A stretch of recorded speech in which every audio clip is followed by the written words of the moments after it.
Bilang pre-service teacher, my philosophy is student-centered, existentialist, and humanist. I believe na lahat ng tao ay may natural na ganang matuto. Hindi tayo kailangan pilitin para matuto. Ang role ng teacher bilang facilitator sa classroom ay to spark curiosity.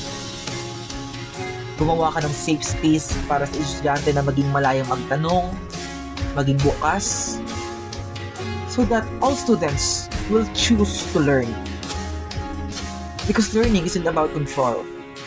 It's not about corporal punishment. It's about connection. And the best kind of learning comes from curiosity. It comes from within. Katulad ni Montessori, Maxine, ni Neil, I believe in freedom and individuality. We're not here like factories to mass produce students.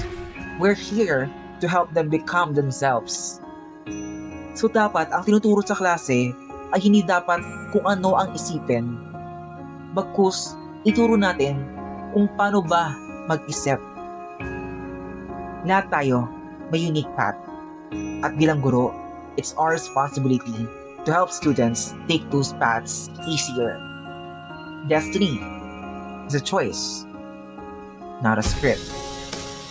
I don't believe that destiny is predestined. So if you are a student na feeling mo mababa ka kasi hindi ka academic enough, hindi ka academic achiever, the truth is, you were never the problem.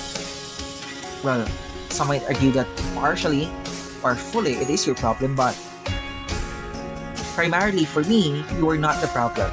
Never been. And if you're a future teacher like me, let's stop asking how to make students follow rules. Let's stop asking students to be rigid, to be like machines, like robots. Ayaw natin sa AI, diba? Takot tayo sa AI. And then you're gonna treat your students like an AI. So parang hypocritical. Let's ask how to make them feel free to learn. Let's decipher how to make them curious. Let's discover. Let's ask them, what makes you want to learn? Because freedom is where real education starts. Again, hindi ka tamad, Besh. Baka lang iba ang gusto mong matutuhan. Now, go. Be the teacher you needed when you were the student. Bye!